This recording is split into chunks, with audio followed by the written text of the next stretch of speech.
Patrios. Patrios. Patrios.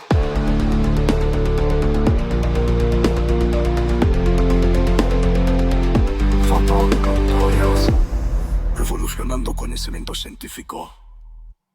Bem-vindos ao Pod Trials. Hoje a gente vai fundo num estudo que deu o que falar, né? O Revived BCIs 2, que saiu no New England. Exato, um estudo importante. A questão era bem clara. Será que em pacientes com disfunção ventricular esquerda isquêmica, aquela grave, e com músculo viável, será que a angioplastia, a ICP, junto com o tratamento clínico otimizado, o TMO, traz mais benefício que só o TMO? Pois é, uma pergunta crucial, né? Principalmente depois do Stitch, que olhou a cirurgia de revascularização nesse cenário. Então vamos desmembrar esse Reviver. Isso, o Revived foi um ensaio clínico randomizado, aberto, multicêntrico, lá no Reino Unido.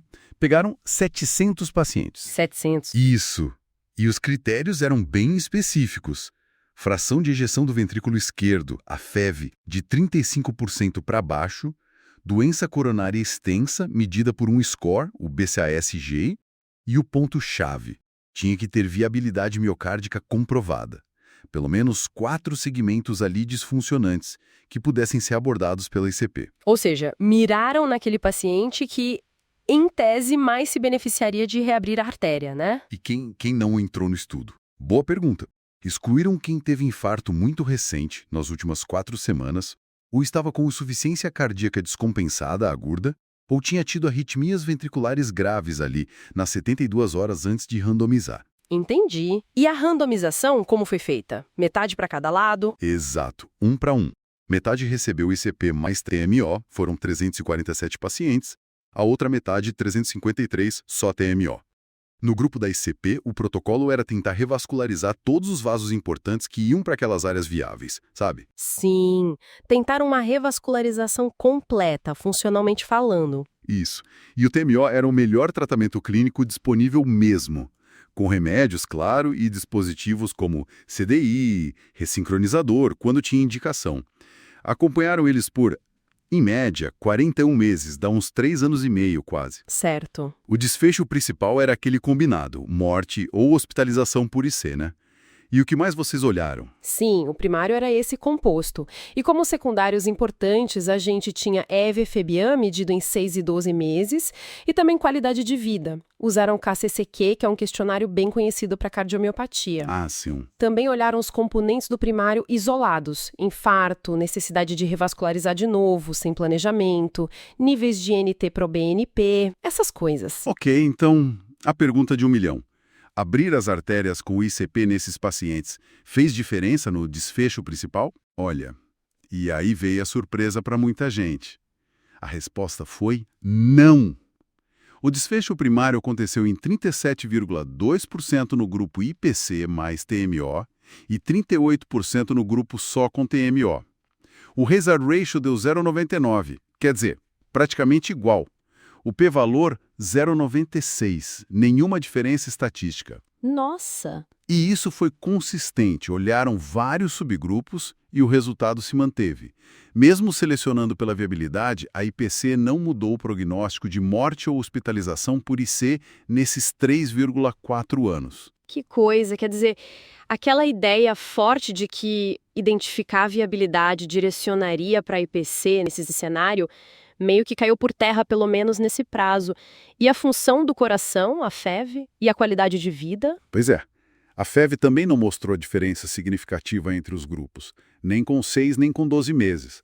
Os dois grupos até melhoraram um pouquinho a FEV com o tempo, o que é esperado com o TMO. Certo. Já a qualidade de vida, medida pelo KCCQ, aí teve uma coisinha, pareceu ter um benefício para a ICP nos primeiros meses, 6 e 12 meses. Um benefício mais transitório, então. Mas teve algum outro ponto positivo para a ICP, mesmo que não no desfecho principal? Sim, teve um ponto importante. A necessidade de precisar fazer uma nova revascularização não planejada foi bem menor no grupo da ICP. Foi 2,9% contra 10,5% no grupo TMO. Isso foi estatisticamente significativo. Ah, isso é relevante. Evitou procedimentos futuros. Exato.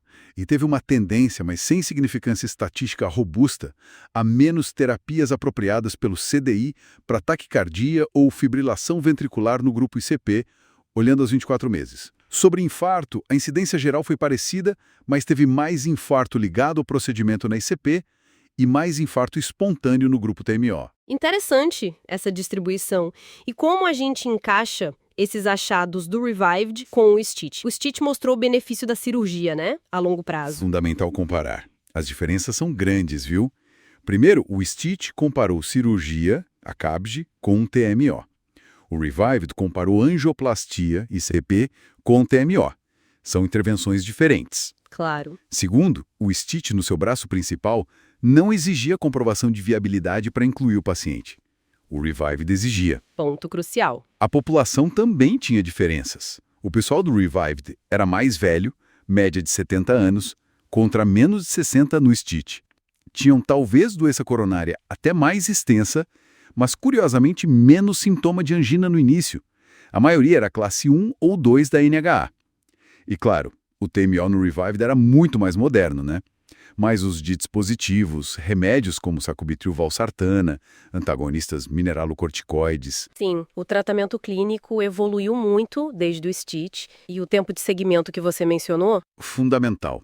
O STITCH só mostrou benefício da cirurgia naquela análise de 10 anos. Com 5 anos, o resultado era neutro. O Revived tem só 3,4 anos de segmento médio. A gente não sabe se, esperando mais tempo, a curva da ICP poderia se separar, como aconteceu com a cirurgia no STITCH. É uma possibilidade. Faz todo sentido. Então, pensando na prática clínica, no dia a dia, qual é a mensagem principal que o Revived deixa para o cardiologista ou para o cirurgião cardíaco? Olha, eu acho que a mensagem mais forte é o reforço do papel central do tratamento clínico otimizado. Ele é a base de tudo. Nesse grupo específico que o Revived estudou, disfunção grave, doença extensa, com viabilidade, a ICP adicionada ao TMO não reduziu morte, não reduziu hospitalização por IC, nem melhorou a função ventricular de forma significativa nesse prazo de 3 anos e meio. O benefício claro da ICP ficou restrito a diminuir a chance de precisar de uma nova revascularização lá na frente, e talvez aquele efeito transitório na qualidade de vida. E quais cuidados a gente tem que ter ao interpretar e aplicar esses dados? As limitações do estudo. Sempre importante considerar, né? Primeiro, era um estudo aberto. O paciente e o médico sabiam o tratamento, isso pode ter influenciado a percepção de qualidade de vida, por exemplo. Sim, o efeito placebo ou nocebo. Exato. O segmento, como falamos, é relativamente curto para esse tipo de desfecho. A taxa de eventos foi um pouco menor do que eles esperavam, o que diminui um pouco o poder estatístico, mas como o resultado foi tão perto de 1, o risco de erro tipo 2, de não achar uma diferença que existe, parece baixo. Entendi. Outro ponto. A maioria tinha pouca ou nenhuma angina. Então, generalizar para quem tem muita angina já é mais complicado. E não dá para descartar um viés de seleção. Talvez os pacientes muito graves, muito complexos, já foram direto para a cirurgia e nem foram considerados para o Revived, entende? Sim, um ponto relevante. E a correlação exata entre qual artéria foi tratada e qual segmento viável melhorou não foi determinada no estudo. Ok, então, para resumir. Revived BCI2 mostrou que, em pacientes selecionados com miocardiopatia isquêmica grave e viabilidade miocárdica, adicionar ICP ao TMO não foi superior ao TMO isolado para os desfechos duros de mortalidade e hospitalização por IC, nem para a melhora da FEV, num segmento de cerca de 3,4 anos. Reduziu, por outro lado, a necessidade de revascularização não planejada. Exatamente isso. É um contraste bem claro com o que o STITCH mostrou para a cirurgia, mas só a longo prazo. Fica então a reflexão, né? Se a ICP não mostrou o benefício nesses desfechos maiores nesse cenário, mas diminui a necessidade de novas intervenções e talvez tenha um sinal ali em qualidade de vida. Como que a avaliação da viabilidade e os sintomas do paciente devem pesar na nossa decisão, entre seguir só com TMO, indicar ICP, ou talvez pensar na cirurgia, especialmente com o TMO ficando cada vez melhor. É a pergunta que fica, né? Uma pergunta bem complexa. Acho que a resposta passa, hoje, por uma avaliação muito individualizada, por discutir caso a caso, no Heart-In, e, claro, por levar em conta o que o paciente prefere, depois de entender os riscos e benefícios de cada abordagem. Não tem receita de bolo. Perfeito. Este foi o Pod Trials, analisando a ciência para a prática clínica.